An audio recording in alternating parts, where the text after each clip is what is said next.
Tire day for Sappy has come and gone. It's all done. I've driven it. Drives great. When I was showing tire day stuff, I said I'd do a bubble alignment video by itself. So today, if you look at Harbor Freight or anywhere online, bubble balancer, static balancer, whatever you want to call it, you're probably going to end up seeing something like this. And there's a bubble level, a flat level right there. This one's actually adjustable right here. So the way you set it up is you put this somewhere where you're going to be working, make the bubble come in the middle. This one actually has the bubble is gone, the liquid's gone, it's broken in there. You got 3 little screws, you adjust that. And you make it level like this. Then you put it on a stand because there's a little bitty pin, a point down inside here that you can't even see it. I can't get the light right. Yeah, there it is. There's a balancing pin inside. And you put it on a stand. Harbor Freight sells this kind of thing. And you put the tire on. This outside part goes down. This one's frozen solid. I'm not sure where I got this one. It might have come from my granddad. I don't know where it came from. I just know I have this. There's no bubble in it. It's useless to me. But this is what you're going to see nowadays. And you put the tire on it, and it's going to tell you the equal balance or weight distribution issues. Let's talk about my machine. Oh, yeah. I just wanted to show that's what you're going to see today. And I never used one of those, but I imagine they are just as accurate as what I have. This thing is Acra-Speed.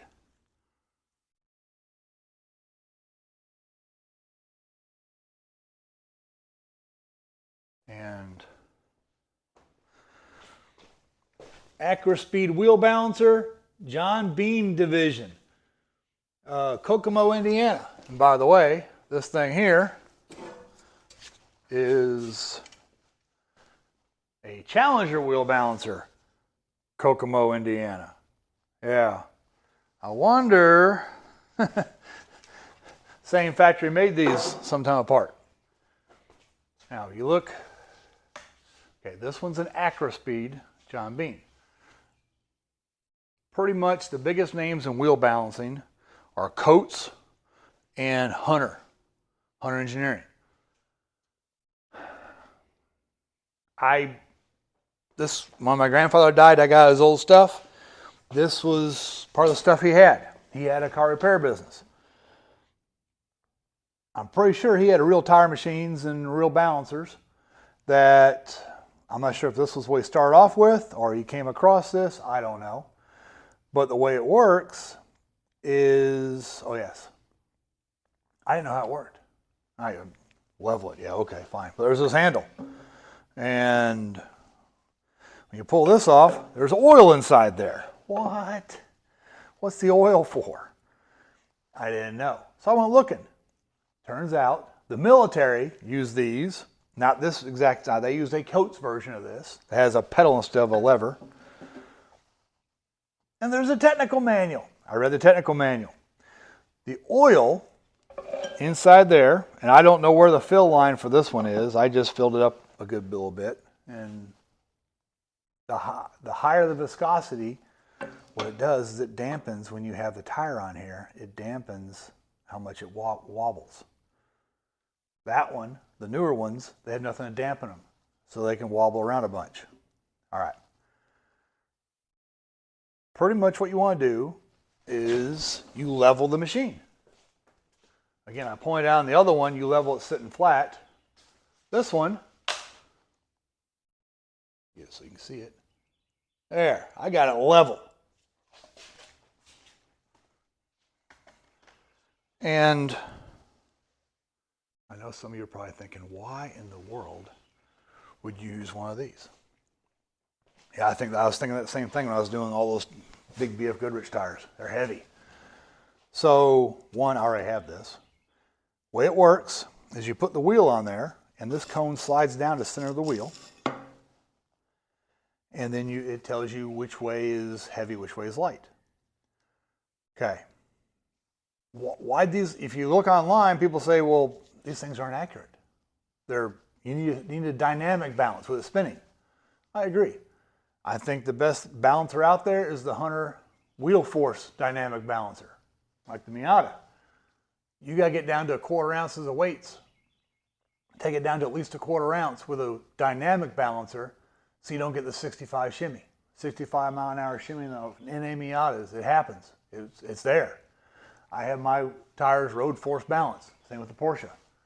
You got to have it. Small, lightweight cars with big fat tires, you have to have it. I've not tried doing one of these, this kind of balance on that, but you could if you wanted to. I don't know how it would work. I have to try that yet. I have not had a need to. Now, why these things went away? I thought, well, maybe the dynamic stuff is better. After doing 5 tires the other day, I now know this is extremely labor intensive, time intensive, and mental intensive. You got to think your way through the balancing. You can't just put on there, hit start, walk, and wait for the display to tell you what to do and where to hammer and weights. This one, you got to think it through the whole way. And you got to pick the tire up flat and get it up and off without knocking the thing over and spilling all the oil. And it comes down to buy a new set, buy a new tire machine, a new balancer machine. Amazon, Northern Tool are pretty much the cheapest places I've found to get new Chinesium tire changers and wheel balancers.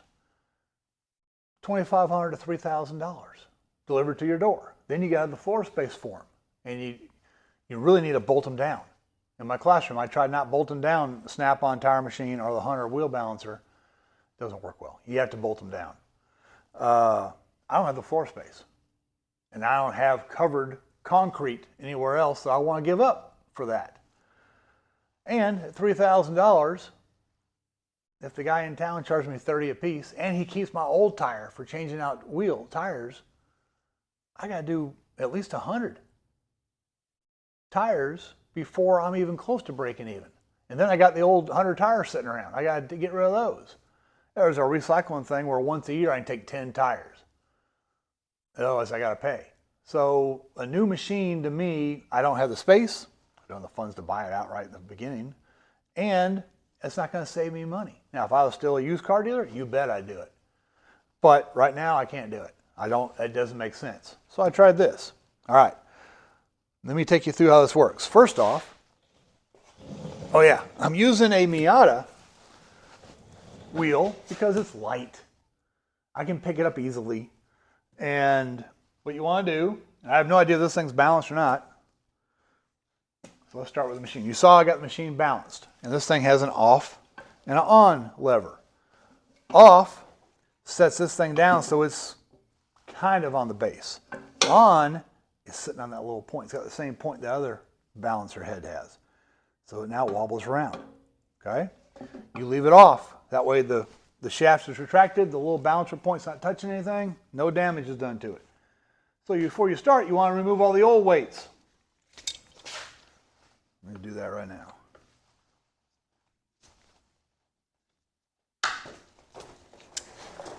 Oh yeah, I have myself a little, because weights are heavy. You don't want to pick up the boxes or totes or whatever full of weights too often before you're tired of doing that. So I used the furniture dolly and I'm building myself a weight. Whoa, roll away. It didn't roll into the Porsche, we're good. Okay, all the weights are off of this one. Let me see what you can see and how I'm out of frame now. Yeah, I'm a good bit out of frame. Okay, let me just go right here. So there's no wheel weights on this tire. It won't even fit. I can't do this one. So let's just leave it there and I'll do a demonstration purposes. This is not going to be accurate. But if you look in there, see how the bubbles just kind of floating around a little bit? That's where that oil dampens it. Otherwise it takes longer. I found when I was working with different tires, I would put one on here, turn the lever to on, I'd walk away. I'd go break down a tire or break a bead or mount a tire, then come back in. So there we are. The bubble is going this way. So the bubble goes that way. We're just going to do a real simple sample adjustment here. Since the bubble's over here, this is the high spot, over there is the low spot. So let's go with 1/4 ounce. What you do with these ones is you get 4 weights. I got 4 1/4 ounce weights. It goes to right here. I'm going to put 2, one there, one there, one here, one there. And we let it sit. It bounces around a little bit. It's moving around. That can be right on. Oh my goodness. That's going to be really close to right on. Okay. So it basically took 1 ounce of weights, but it took 4 1/4 ounce weights. And yeah, that's a hair not centered, but that is right on. All right. Oh, and by the way, Sappy, with those big tires, some of them took a couple ounces, some of them took many ounces. I've had up to 75 miles an hour, smooth as can be. So what you do, once you got this,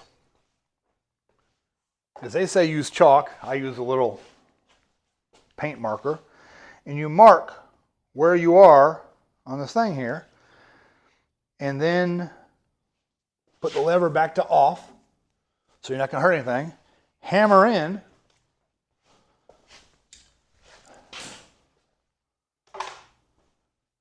The 2 weights up here, they will go right here. One there, one there. These 2 weights, once we hammer those in, take the tire down, go to the other side of the rim, and put these weights in the same spot on the other side. Now, if this didn't bring the bubble back to level, it was close, but not quite there, and say it was a little bit too far this way, then with all 4 weights, you just separate them out a little bit. Move them equal distance, and it will get it to where it's right on. You got to think your way through it. Every time you move, every time you touch it, it wobbles around for a little while. You got to walk away. Otherwise, you drive yourself nuts standing here watching it. So that's how static balancing works. My only experience is doing the tires on Sappy, which are big, heavy steel wheels and big, fat tires. But it works.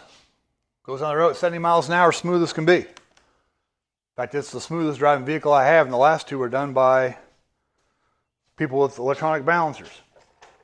So that's good. All right.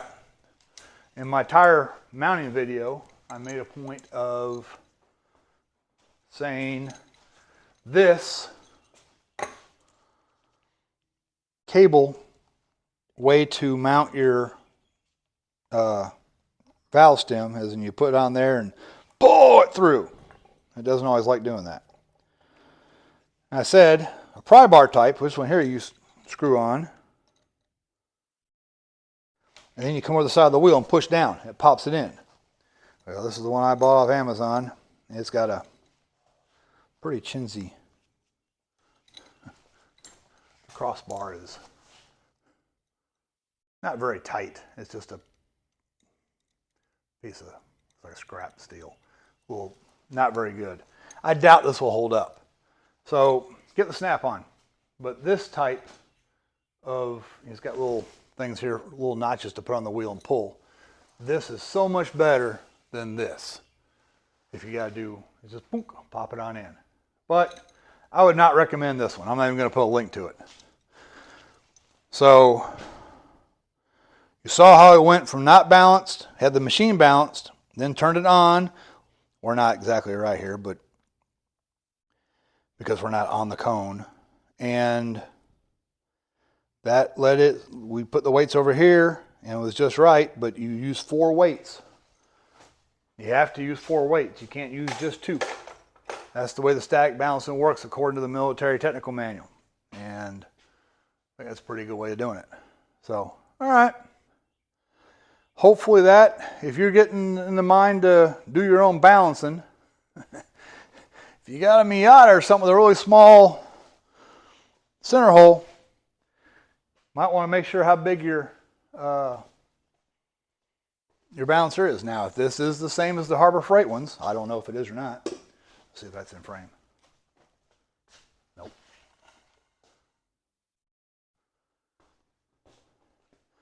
Yes. With the steel wheels on the 1009, I can't grab it. I had to grab the outside and pick it up without knocking the whole thing over. But this one fits on there just fine. So the newer ones might fit any vehicle. Obviously that one has no bubble, and no balancer stand. But you see how it works. Cost-wise, like I said, I got my math is I got to do at least 100 tires and wheels to even break even on a new set of electrical or pneumatic tire machine and balancer. Now, how much time did I spend? I spent probably 4 hours setting up, doing all 5 tires, putting them back on the truck, and cleaning everything up. Well, I spent 3 hours watching somebody else while I was paying them a bunch of money to do the 37-inch tall tires on the 1008.5. Yeah, I don't know. Your own personal choice, but I am now convinced that a good bubble balancer works, because I have no vibrations at 70 miles an hour in the 1009 with 35-inch tall tires, and those shock absorbers on that thing are gone. I imagine the steering stabilizer is too. So yeah, hopefully this helps somebody. Bubble balancer. Thanks for watching.